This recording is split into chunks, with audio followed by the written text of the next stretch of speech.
Looks like we are on and live. You live over there, Dr. Pitts? I'm live. I'm working. Perfect. All right, guys. So we've been talking about this for a while. I appreciate all of you that are on here. This is Dr. John Pitts. He is an MD out in Denver, Colorado, and he specializes in something called orthobiologics. And I want him to explain exactly what he does. You know, a lot of you guys have heard buzzwords like stem cells, PRP, maybe even prolotherapy. But what is that? You know, how can you guys benefit from it? You know, what are some of the myths? What are some of the truths? We'll get down to all of that. Dr. Pitts, go ahead and introduce yourself and what you do specifically. Yeah, appreciate it. Thanks for having me here. So, I'm Dr. John Pitts. I'm a medically trained doctor, specialty in physical medicine and rehabilitation, which is the most common field that you're going to find providers who are knowledgeable and skilled in what we call interventional orthopedics and regenerative medicine, which is basically a field of medicine focused on treating musculoskeletal problems. And instead of the traditional pain management approach, we want to use the approach where we do some type of injections that help stimulate the body to heal itself. And so orthobiologics are basically substances that help your body to heal itself. And so after doing my PM&R training, which is a field that is solely focused on musculoskeletal medicine, non-surgical intervention, I did another year of training where I work now at the Centeno Schultz Clinic, which Centeno and Schultz are two of the founders of a lot of this field. So trained out there with them in this area.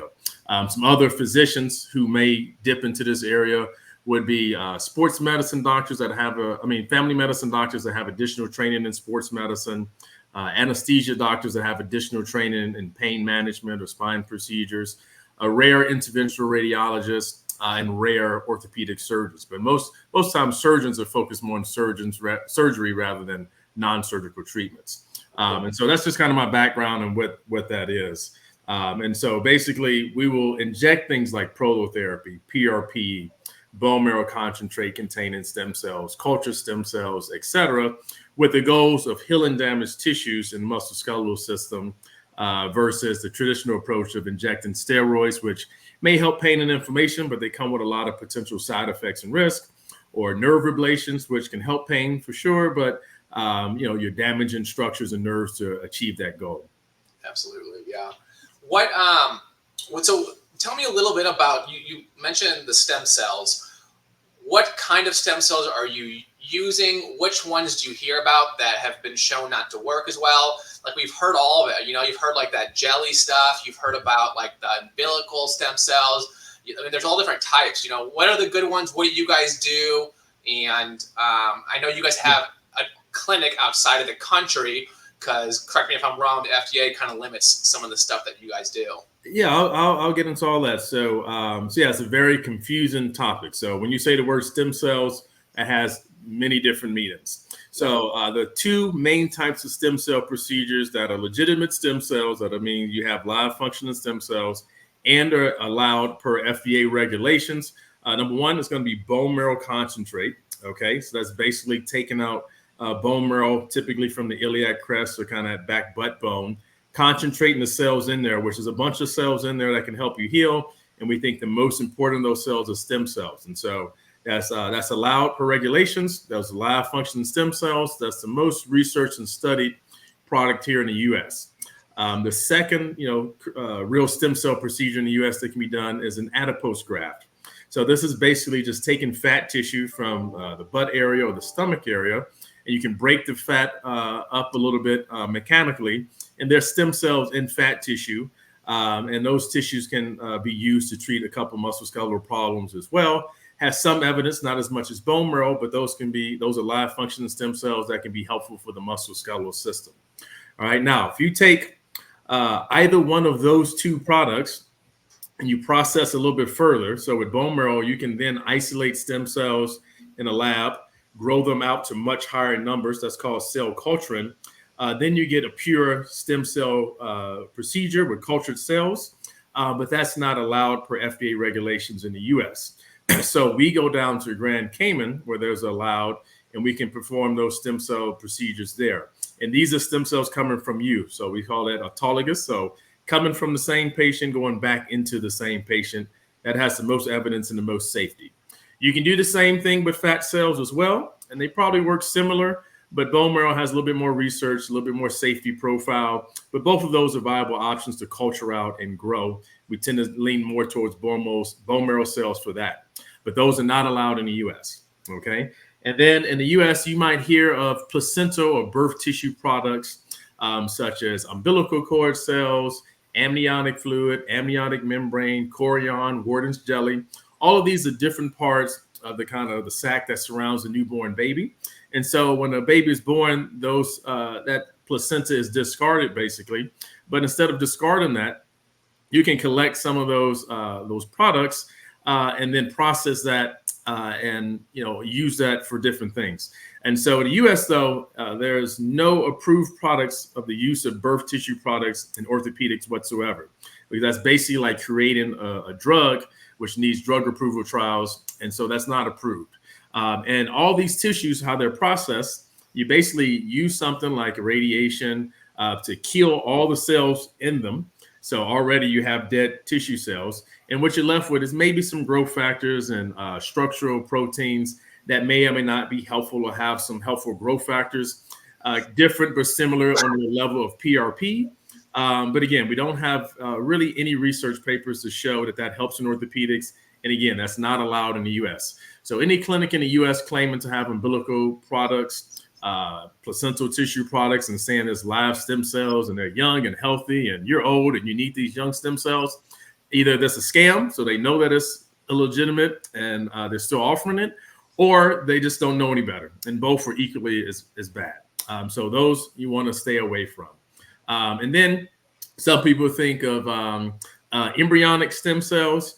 There's no embryonic stem cell use in the entire world. These are just for research. Those are the cells that come from undeveloped embryos that have more ethical controversy. So those aren't really a thing. And then if you really want to get into it, you can actually take cells like from your skin or any other normal cell and use things in the lab to convert those into stem cells. Those are called induced pluripotent stem cells. And again, these cells are not used in any clinical research in humans because these cells are more dangerous because they can turn into every tissue type. So these are those cells that are more likely to cause cancers and tumors. So far when I've talked about bone marrow concentrate, fat grafts, cultured autologous bone marrow and fat stem cells, none of those has any evidence to show that it's causing any cancers because those cells don't turn into every cell in your body. They can just turn into some cells in your body like cartilage, bone, things like that, tendons, ligaments, etc. Gotcha. Well, that definitely clears up quite a bit because you hear it just as much as I hear here in St. Louis. So many people claim to be doing, stem cell injections, PRP. Unfortunately, as much as I love my profession, a lot of chiropractors, will claim to have these proprietary stem cell blends. But just like you said, Dr. Pitts, I'm assuming BMA or bone marrow is the most common that you guys do. Yeah, BMC, we call it. You can do bone marrow aspirate. That's basically just taking bone marrow, but you do no processing. Okay. There's some places that do that, but the evidence is most consistent and detailed with bone marrow concentrate. So that's taking bone marrow, getting rid of the red cells and concentrating out the cellular portion of that. Gotcha. And so one thing I failed to mention, you guys, Dr. Pitts is my doctor. Okay. He's been taking care of me for 3.5 years now, going on 4 years. God, if we would have been talking on that first visit and said we'd be doing this right now, that's crazy. I don't know anything about this. Why would I do a webinar with you? But so we'll get into that and what he treated me with, you guys. I've had, just a severe debilitating injury that I've dealt with for 4 years, and Dr. Pitts and a few other providers completely changed my life. The injury that I had specifically, it's called CranioCervical instability. Again, we'll get into that in just a second. Before we do, because that is something that Dr. Pitts really specializes in, which is, again, CCI, craniocervical instability. Dr. Pitts, tell me, what are some of the major conditions that you see coming into your office? What are people complaining of, and what do you guys have good success rates with orthobiologics? Yeah, absolutely. So we treat the whole musculoskeletal system from head to toe. So anybody that has ligament sprains, tendon injuries, tendinopathy, tendonitis, some people call it, arthritis, spinal problems, etc. We kind of see and treat. The two most common things we treat are like spine, low back pain. So those are degenerative disc, radiculitis, pain going down the nerve, the sciatica, low back pain from facet joints, etc. Knees are very common. So knee arthritis, meniscal tears, ACL injuries, things like that. Shoulder, rotator cuff tears, little finger and thumb joints, toe joints, all those things. Neck, of course. So any parts of the musculoskeletal system we treat. And basically, we fit in very nicely when conservative measures like rest, activity modification, physical therapy, chiropractic, etc., doesn't kind of resolve the issue all the way, but you don't necessarily need a full-on surgery. Okay. And too many times when people fail conservative care, they just skip right into surgery, whereas they either don't need that surgery or we have better options that can help them avoid that surgery. And then, of course, there's some problems that, just need surgery no matter what. So we're not going to treat you. You got some major fracture. You've got a complete ligament, a tendon that's ripped apart. You've got a spinal cord injury or severe nerve damage that's just getting squished. Those things, absolutely, you need surgery for. But most of the time, when you think, I have this pain, I have this injury, a lot of times you don't need surgery for that. And so that's where we fit in very nicely.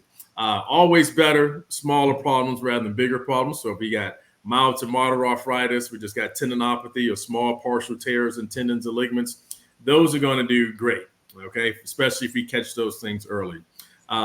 We don't always catch things early. Most of the time we don't, because patients are coming to the doctors often as a last resort. And so we still can help out more severe problems, but it may take more work or it might not be as great, or, some might succeed, some might not. So it's always better to get smaller problems before they become larger problems in general.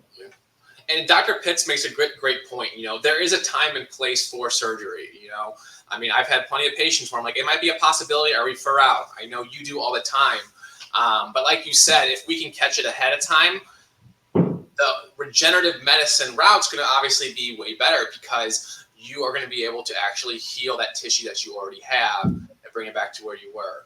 Yeah, I just like to say this. A lot of patients are scared, especially with muscular problems, to go to the doctor. They think, one, maybe I can just tough it out or get better on its own. Yeah. Or two, they just think, I'm going to go to the doctor. He's going to recommend surgery. I'm going to have a lot of downtime. I don't want that. So your first step when you have a musculoskeletal problem, it's not getting better within a few weeks or so. You go see a non-surgical doctor. So all those doctors I named at the beginning, PM&R doctors, sports medicine doctors, pain management doctors, they're all going to be trained in non-surgical interventions that can help you. Even if it's not regenerative medicine, they will at least let you know, hey, this is a problem that you can maybe help, versus, oh, no, you definitely need surgery. Versus if you go to most surgeons, they're either going to say you need surgery or you don't, and they're not going to give you many options in between, and not going to be as versed in most of the in-between options. So you want to go see a non-surgeon so you can get evaluation, get direction for your physical therapist or chiropractor, and then, see what kind of non-surgical options you have. Okay. Awesome. Love it. So what I want to do here is kind of pivot into one thing that I really wanted to focus on today, CranioCervical instability. So, sure, I'm biased because I had it, past tense had it, because Dr. Pitts helped me with it. So what is it, you guys? I'm going to give, a description of what I know it as, and then Dr. Pitts, I want him to chime in on what he sees it as well.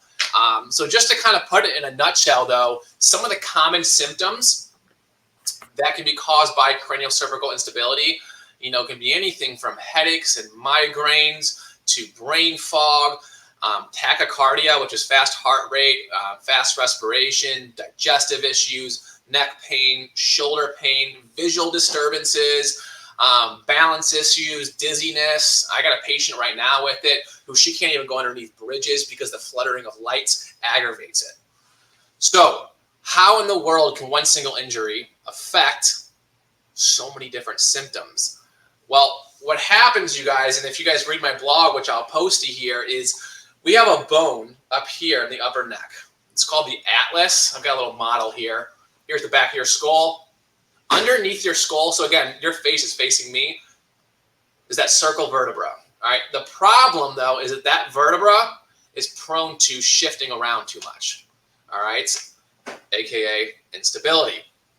So when that occurs, it can cause a cascade of many different causes. It can create tension or compression on the brainstem. It can create tension on the spinal cord.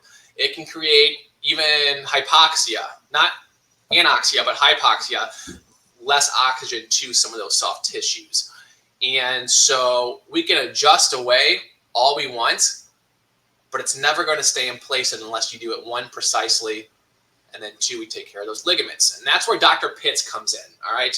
You guys have all heard of chiropractors taking care of misalignments or subluxations. Yes, that's true. And then you guys get better and it sticks because we do a good job at adjusting you. There's some patients where it doesn't stay. Why? Because those ligaments become disrupted. What are ligaments? They hold bone together, all right? So when I move around, when I go work out at the gym, when I play soccer, what am I talking? I never play soccer. When I play pickleball, when I'm running around, all right, everything should be in place. But when it's unstable because there's no ligaments, everything slides around. It'll irritate tissue. It'll irritate some of the nervous system. And then the nervous system becomes dysregulated, and you have all these crazy symptoms that you're chasing, like neck pain. Oh, let's look at the lower neck. Let's look at the lower shoulder. Let's look at the mid-back, because we're chasing this pain. And it's not until later when you find someone like Dr. Pitts or myself that start taking this history and then correlating it with some imaging, correlating with orthopedic testing. Dr. Pitts was one of the first to tell me, he's like, Brett, honestly, he goes, the MRI tells me, a lot, but only the MRI tells me like maybe 10% of what I want to see. Dr. Pitts made it very clear that we got to put everything together, diagnose you properly, and then go from there. So what I want to talk about is how you would treat something like CCI. But before I do, Dr. Pitts, kind of fine tune what you think or know CCI is, so everyone gets an even clearer understanding of what it is. Yeah, you did a great job of explaining it. Basically, cranial, the top of the skull, cervical, where those two meet, instability. So that means there's a damage to the ligaments that hold the skull and the top two bones together. So there are specific ligaments that can get damaged that cause that. Popular ones are the ehler ligament, the transverse ligament, apical ligament, tector membrane, etc. Plenty more. But it usually happens after a traumatic injury. So if you get into a major car wreck, hit to the head, fall, something like that, it can cause injury, major whiplash injury. Some patients can get it without a major injury. These are typically patients that have hypermobility genetically, like patients with EDS, so they can have that. And sometimes patients might have some minor traumas that build up over time. So it wasn't just one big trauma, but little traumas that built up and those ligaments never healed up, and that leads to instability over time. And so the problem with ligaments is that they can partially heal on their own, but they don't get good blood supply, and they don't have a vast supply of local healing cells. So once they deplete the blood supply they get in the local cells, they tend to just partially heal and they remain injured. And if they remain injured for a long period of time, it's going to cause stress on different areas. And that's basically what leads to arthritis, etc. Now, the problem with the CranioCervical junction is that's where the base of your brain and your spinal cord is. So any irritation in that area is going to cause irritation to possibly the base of the brain, the spinal cord. Also, your cranial nerves come out through that level. So that's why if you get irritation to like the vagus nerve, that can affect your heart rate, your digestion, your mood, anxiety, etc. You can get injury to other nerves that affect swallowing.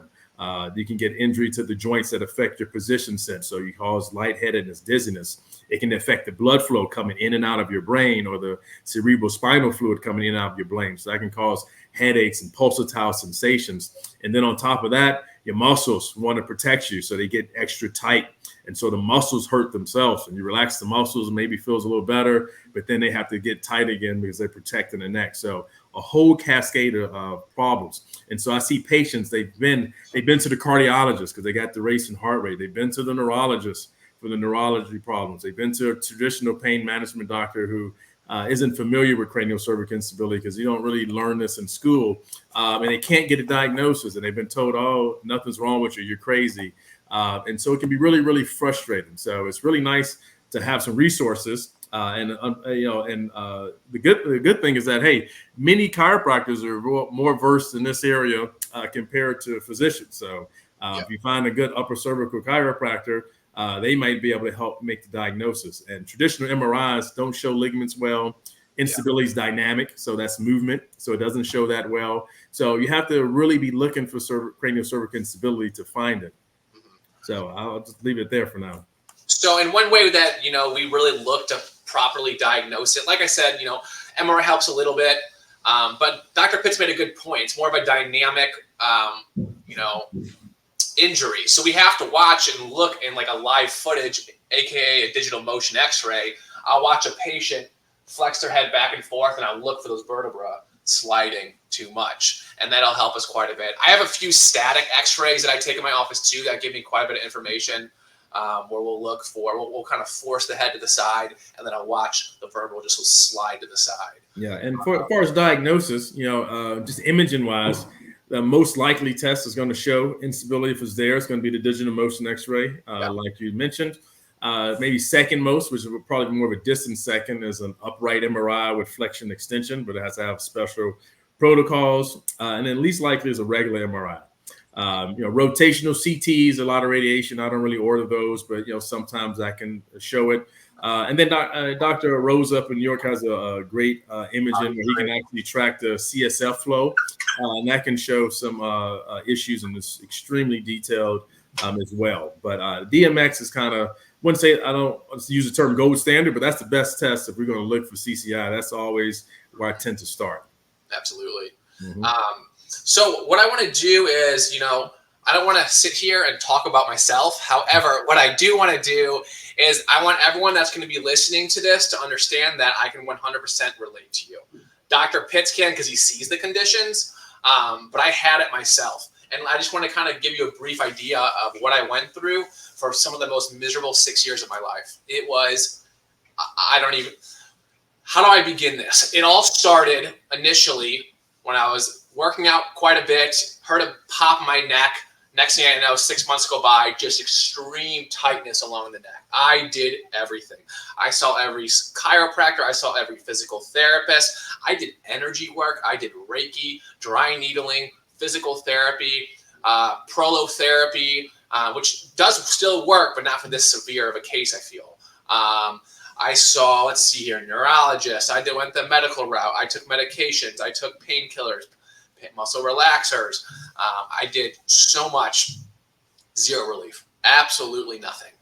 And so it wasn't until I met Dr. Pitts when things started to change. And a lot of my symptoms were not just pain. That's where you guys got to remember, this condition causes way more than pain. In my opinion, sometimes pain was the least of my worries. It causes extreme anxiety, unexplained depression. I never suffered from depression. Like, I was always super active, had a good purpose, had a good discipline. And out of nowhere, I'm like riddled with anxiety. And then I started getting headaches. I didn't get headaches as much as most of you guys do, though. A lot of people get migraines. I would get the craziest brain fog that when I would get done adjusting patients, I would go home, and I'm not saying this for sympathy, but I would literally go home, I would lay in my bed and cry like a grown man, because literally it was that miserable. I would go home, and all you think about is, shit, I don't know if I can curse on here, but I would literally say, shit, I don't know if I can legitimately live like this the rest of my life. And I know that sounds dramatic, but it's true. And so I totally 100% get what these patients are going through. You think, like, how am I going to, get married and be a good husband? How am I going to get married and have, be a good father, be a good friend? My social life was completely sacrificed. I never went out. My patient or my friends, they always just assumed, we can ask his twin brother to hang out, but we know Brett won't because he never goes out anymore. And that's because I would be in pain or I'd have brain fog. And you can't think straight. Imagine windshield wiper fluid, your cerebral spinal fluid going through your brain, but it's not flowing well. And so your brain is just so wrapped up and you can't think straight. So I went through that for quite a while. And then finally I saw Dr. Pitts, and we did, about 2 or 3 procedures. Keep in mind, guys, my procedures I do way more often because I beat myself up adjusting patients. However, we did a few things, and then, boom, I get rear-ended. Get in a car accident, and symptoms get worse. Thank God I had Dr. Pitts. So Dr. Pitts, why don't you tell them about what you guys do for CranioCervical instability? They are the pioneers and the only ones in the entire world that do something called the PICL procedure, the PICL procedure. It's like the most impressive thing I've ever seen. And Dr. Pitts has been doing it for me multiple times. Yeah, absolutely. So, yeah, once we get the diagnosis, and man, that was a touching story, and I hear it often. And I got some patients who are like, man, they're literally bedbound 23 hours a day, and they can't function whatsoever. And so, we're not gonna get those patients miraculously running marathons, but heck, you get them up and able to function throughout their life and can work and can see people, and only have to be in the bed laying down maybe 15-minute intervals in a day. Boy, you've changed somebody's life, because like you said, it can be really depressing. You can go to dark places. So, so I got to give all the credit to Dr. Centeno and Dr. Schultz. These are the guys that, that taught me all this. These are the guys that invented the PICL procedure. So those are the gurus, and I just happen to be lucky to learn from the best. And so with the PICL, huh? I said you're too humble. No, this is all true for sure. And so, before, when we would recognize CranioCervical instability, but all we could do before, we can treat the upper neck joints with like PRP or bone marrow concentrate inside those joints that are getting damaged and arthritic. We can treat posterior ligaments, so supraspinous, interspinous ligaments, POM, etc., that are easy to get to and safe. But the main ligaments that are damaged in CranioCervical instability, you can't reach easily through the back because the spinal cord's in the way. And so we had to figure out a way, how the heck do we get these ligaments in the front, the transverse ligament, the ehler ligaments? And so Dr. Centeno and Schultz came up with a procedure, the PICL, to go through the back of the throat. How crazy is that, to reach these ligaments? And we started doing that in 2014-ish, slowly, and then have just learned more and more and perfected that procedure and made advances to really be able to accurately target those ligaments. And it has been a game changer for patients. And so what we have the ability to do now is get those ligaments stronger. So now you have the stability. And then we typically always couple that with some upper cervical chiropractic care, because that works for most patients as well, to help with the alignment, help reset the nervous system. And that combination has worked extremely well. Now, if we catch a patient within that first year of an accident or injury, oh my God, you can probably just do one of those procedures, knock it out the park, and you'll be brand new, like nothing happened or close to it, 80, 90, 100% recovery. The problem is, since these problems are hard to diagnose and not everybody knows about us or gets in to see us right away, we see patients that have been 3, 4, 5, 10, 20 years even, who've never had a diagnosis and just been dealing with this. So for those patients, we can still help them, but it typically requires maybe 2 to 4 procedures to get them there. They're not going to get 80, 90, 100% better. They're going to maybe get 50, 60, 70% better, which is still life-changing for them. But it just stresses the importance, again, trying to address these problems sooner. This is why we do these kind of podcasts, so we get the message out so you know who to look for to see if you suspect this diagnosis, who can help out. And so for that procedure, the PICL, we only use bone marrow concentrate because it's such an invasive procedure that we want to put our best foot forward. And bone marrow has the best evidence and clearest theoretical ability to heal ligaments as much as possible. So that's that procedure. And at the same time, we can treat any associated problems with that. So, we can treat those upper neck ligaments. We can treat the posterior joints if needed, the posterior ligaments. Some patients have shoulder injuries or lower neck injuries, disc problems, etc. So we're able to treat, all of those things. And so some patients even, present with mostly lower neck problems, and it fixed the exam, it fixed the history, it fixed the MRI, and they get better, but they don't stay better where they usually should. And then that's what happened with Brett. We had to look, he didn't really have all the typical symptoms initially. And then we dug a little deeper and like, oh yeah, he's got these other things. Now that we see that the lower neck's getting better, now we see these upper neck problems, and then we're able to diagnose and address those. So it's total game changer. I'm just fortunate to have been in a place where I can learn from the top doctors and get really good at it myself as well. Yeah, I mean, like you said, Dr. Pitts, it really is a game changer, because prior to 2014, when you guys were doing this, these patients, they'd either just be miserable, they'd be called crazy, put on antidepressants, And then, or they'd also be fused. And that is one of the worst things you want to do is fuse. That should only be happening, where, horrible trauma happens and we got to fuse it. Yeah, and this is a good point to bring up, is that most of the time when doctors think of craniocervical instability, they think of hangman's fracture or your head is literally falling off. Like, those patients don't come see us. You're in the emergency room, you're diagnosed right away, you're getting surgery, you need surgery. Doesn't matter how severe that surgery is, you need it. But most of the patients we see, these are not severe fractures, these are just partial ligament tears. Yep.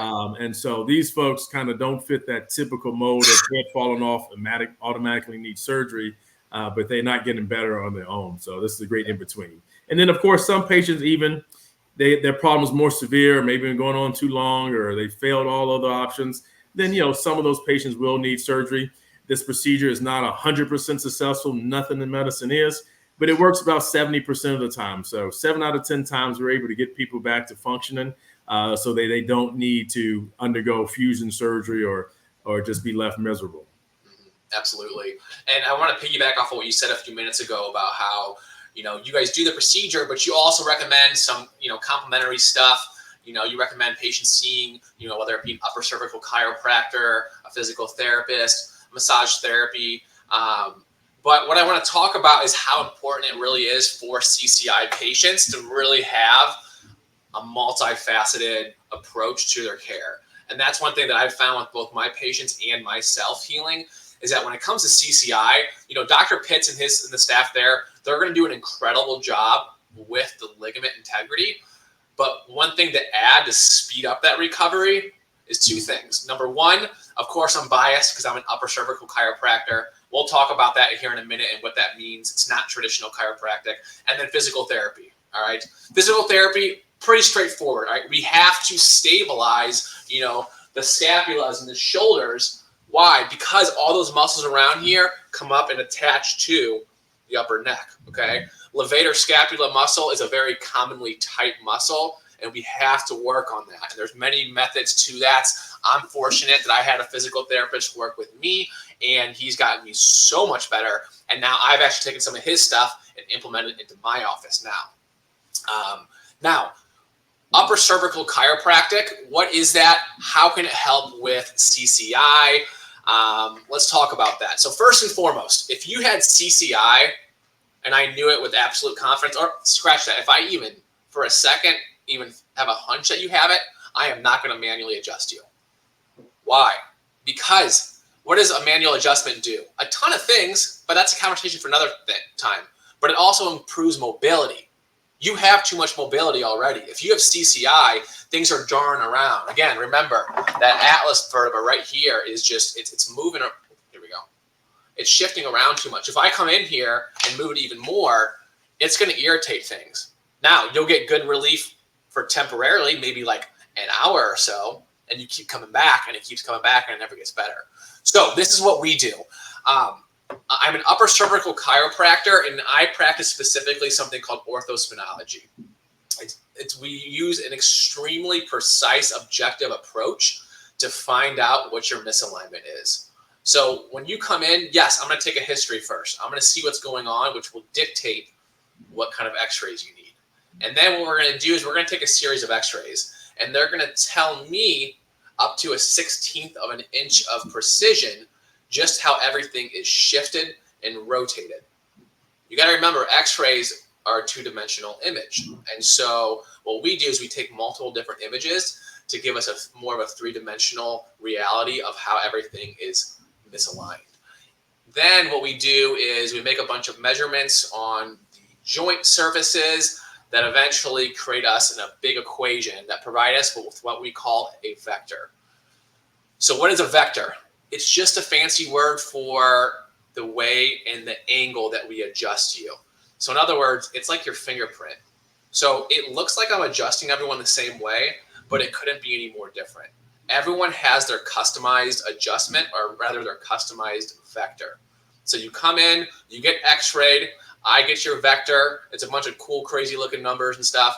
And then, this is the best part, is we'll adjust you, and then I'll post x-ray you, and I'll show you immediate changes. So we'll literally see rotation of that vertebra reduce. So it'll go from here to here, or it'll go from here to here. And that will then give us that objective data on just how much we're helping you. That way, let's say hypothetically speaking, we're adjusting you and then you plateau. What's going on? We're going to retake some x-rays and we're going to make sure we're consistently keeping that bone aligned. The problem with CCI is that those ligaments are still loose. So it's difficult for CCI patients to hold that adjustment. So what I do in my office is, one, we adjust the spine with an instrument very lightly. So when we use these vectors, I'm not using my hands and putting pressure into it. Again, I can't stress enough. It's way too much, okay? At least for CCI. Most other patients, by all means, any chiropractic adjustment, any upper cervical technique's great, just not CCI. So we'll adjust very lightly with an instrument.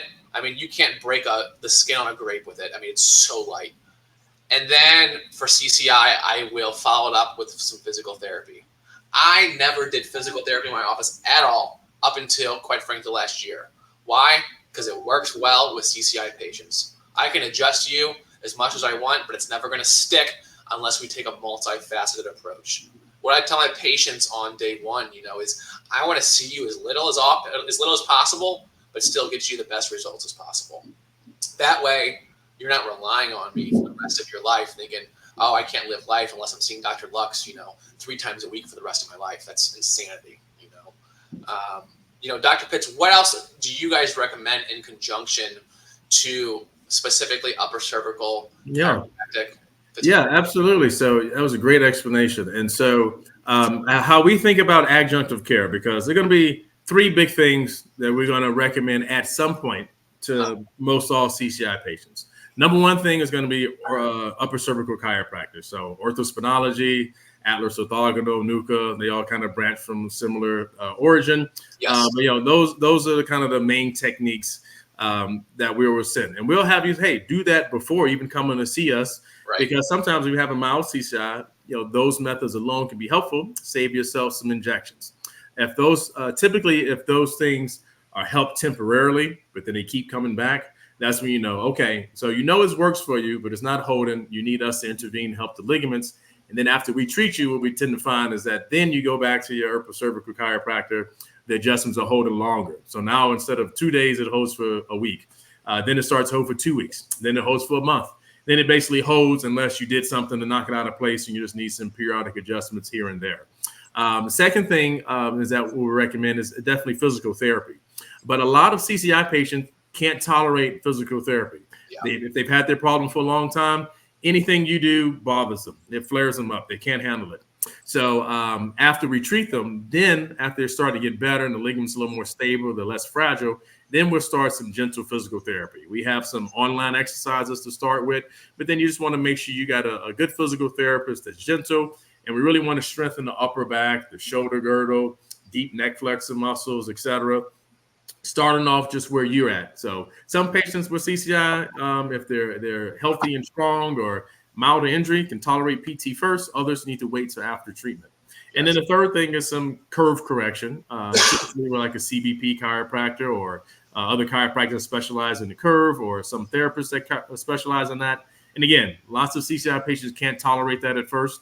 But again, after we treat them, if we can help restore some normal alignment and curvature to the neck, that takes pressure off the upper neck as well. And so those are kind of big things that we recommend. But, not everybody's going to be able to do that. But I just like to emphasize that, with upper cervical chiropractic, it's no safety concerns, right? So, it's very, very gentle. We have no issues with trying that out. And again, most patients respond to it, at least temporarily, but nothing works 100% for everybody. So, but that's always something we recommend.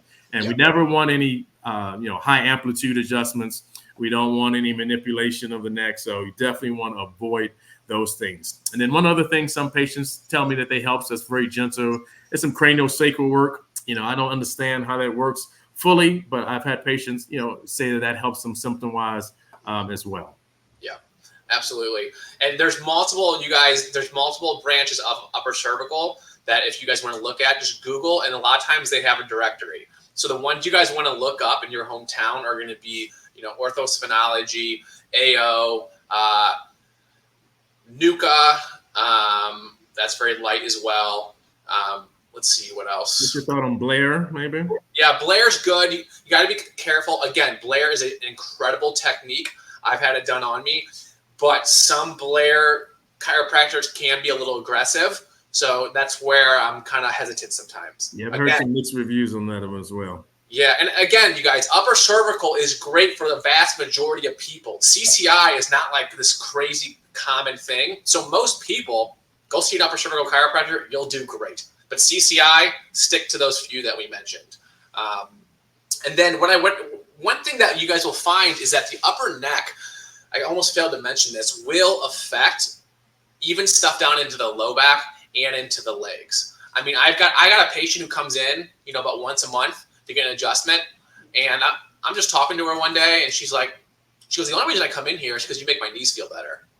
And I was like, really? She's like, I was like, Amy, you never told me that. Light little tap, again, wouldn't break the skin of a grape, and it affects her knees. It's incredible. And for those of you that are in the profession, how in the world does that make a difference? And how does that work? It's really actually kind of simple. Unfortunately, we don't learn it in the schools. Even neurologists don't learn it. So like when I bring it up, neurologists think I'm crazy, but obviously. I mean, it's basic anatomy. The top of the spinal cord is getting affected. Yeah. The way your legs move is through your brain, talking through your spinal cord, talking through those nerves. Exactly. So anywhere along that pathway can affect anywhere below where the injury is. So yes. If you're at the top of the neck, everything below the top of the neck could be affected. I've had one patient completely no neck symptoms when we initially talked to him, all leg symptoms, all radiculitis in the lumbar spine. Treating him, he's getting better, but it's just weird. And I'm like, let me just look at your neck and just see, because we looked at the neck and we didn't see anything on a regular MRI. Finally got the DMX and found out he did have CCI, and we're able to start to help him more after treating that. So it can be really weird sometimes. Those aren't typical, but it can be solely just leg symptoms, which are really crazy. Yep. Yeah, I had a patient come in, a few months back, and she had been seeing a neurologist for like 15 years, and she'd have these debilitating migraines where she'd go blind, like temporarily, where she just couldn't see. And 3 weeks into adjusting her, zero headaches, absolutely nothing. Some of this, when we affect this, like Dr. Pitts does, and like I do, it'll completely change someone's life. I've got someone who is wearing hearing aids to block out outside noise because his ringing in the ears is so bad. Started adjusting him, and after about 2 weeks, he came in and he's like, Dr. Lux, I couldn't believe it. I got home from work, I walked into my apartment, and I was like really confused. I was like, what do you mean? He goes, I was confused because it was the first time I had been in my apartment in like 2 years where it was like dead silence. Like he's used to walking in and just like ringing. He can't think straight. It's stories like that make me realize just how powerful what you guys do, what we do, and how everything coming together makes such a difference. If there's one thing I've learned for all you patients, it's that a lot of health is going to come from a multifaceted approach. We have to put down our ego, put down our dogmatic philosophy, and that's really common in my profession. Chiropractic is going to do all. It helps, but let's look at the full picture and make sure we get you, as close as we can to your optimal state. There's no egos in medicine at all, so doctors. Right. I had some fun trolling this morning. I just, I don't even engage in it. I just kind of chuckle and hopefully they have a better day. Yeah, and just like any field, it depends on who you go to as well. So, you've mentioned those top 3 upper cervical chiropractors, and then you have to be certainly careful with the physicians you choose to try to take care of this problem as well. So, at our clinic, we're the only clinic that offers a true, pickle procedure because we created it and invented it. Yeah. But there are other good doctors out there that maybe be familiar with this or that can treat some posterior injections. But the things that you want to look out for, because a lot of people say, well, hey, can I just treat this with prolotherapy? I heard that works for ligaments. Can I just treat PRP? And so most folks that just do prolotherapy, lots of time they just do unguided injections, which you just want to stay away from if you can. Other ones might use ultrasound or x-ray. You can target some of those posterior ligaments, which for non-CCI problems can work really great. If you guys got loss of neck curve and some lower neck issues, prolotherapy to those ligaments can be phenomenal, and that can completely cure things. If you even just have this 2-3 area that's a little bit part of the upper neck that's affected from the posterior ligaments, prolotherapy can be a great source of that. It's not going to help this true CCI up top. PRP, same thing. Even if you got a good provider that can actually target the upper neck joints, which most doctors aren't trained in, because most doctors treat the upper joints in the neck just with steroids so they can lead on to a radio frequency ablation, which is burning the nerves. But there are no nerves you can burn for 0, 1, and 1, 2 facet joints. So it's not a lot of doctors that have much experience injecting those. So very, very rare to find doctors who are skilled at doing that. So even if you did and you had PRP up there, again, it might help. But in our experience and research, only if you have true CCI with those upper ligaments injected, maybe that can help enough to compensate for about 15 to 20% of patients. But most of those folks are going to be left incompletely helped till they do a pickle procedure. But those are all things that are reasonable to try, but you don't want to go down that rabbit hole for too long if it's not providing help. Yes, absolutely. Mm-hmm. So if you guys have any questions, I'll look on here see if you guys have any questions. While I'm looking at these, if you guys have any questions, reach out to me, reach out to Dr. Pitts. Dr. Pitts, again, is at Centennial Schultz Clinic. They're over in, are you guys over, what part of Colorado are you guys? We're outside of Denver and Broomfield, Colorado. So in between Denver and Boulder. Gorgeous. I would love it. Every time I'd go there, I kind of looked forward to it because, I'd get the procedure, but man, I would go for like a little kind of mini hike right the day before, get the procedure, lay around in Colorado. It was great, Yeah, we're lucky. We're spoiled. Those first few procedures I couldn't hike though because I was so miserable, and now I'm running, so it's a lot better. That's awesome. Let's see here. Let me see if there's any questions on here. Good old Dr. Ryan Warren. Let's see here. Looks like someone just tagged people in there. He's one of our favorite chiropractors as well. Yeah.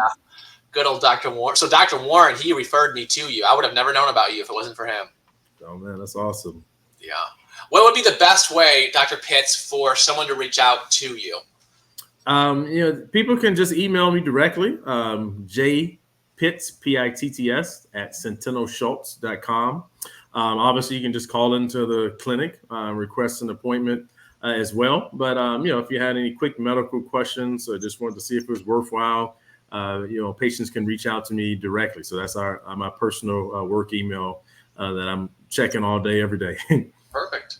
Yeah. And if you want to reach out to me with any questions, about upper cervical care, you can call or text our office number, which is 314-356-4030.